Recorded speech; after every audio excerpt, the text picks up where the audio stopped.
একদিকে দুর্যোগ, অন্যদিকে আমাদের কাজ করতে হচ্ছে ইলেকশন বলে, দুটো একসাথে। আমি দুর্যোগে যারা কবলিত তাদের পাশে কাল রাত্রির থেকে ছিলাম, এখনো বিকেল পর্যন্ত কাজ করে তবে এসেছি। যারা দুর্যোগে কবলিত হয়েছেন, আমি পরশুদিন একবার বেরোবো। আমি উপর থেকে যতটা পারবো, যেহেতু জল ভরা আছে নিচে নামা যাবে না, আমি ততটা দেখে নেবো। এবং তাদের যাদের রিলিফ ক্যাম্পে রাখা হয়েছে, যাদের ঘর বাড়ি ভেঙে গেছে বা যাদের বাড়ি আংশিক ভেঙেছে বা যাদের কৃষি জমি বা ব্যবসার ক্ষতি হয়েছে, আপনাদের চিন্তার কোনো কারণ নেই।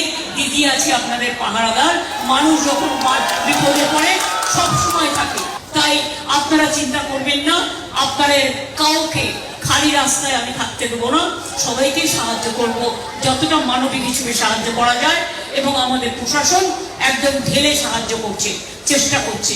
রিলিফ ক্যাম্পে যারা আছেন তাদের খাওয়া দাওয়া থেকে শুরু করে, তাদের চিকিৎসা থেকে শুরু করে, ইভেন আপনারা শুনলে খুশি হবেন, এই ইলেকশন করার পরেও আমি কিন্তু ইম্পর্টেন্ট হাইয়েস্ট লেভেলের অফিসারদের পাঠিয়েছি যেসব জায়গাগুলোতে এই বর্ষা হয়েছে। সবাই ভালো থাকুন, সুন্দর থাকুন, আর আপনাদের সকলকে ধন্যবাদ জানাই।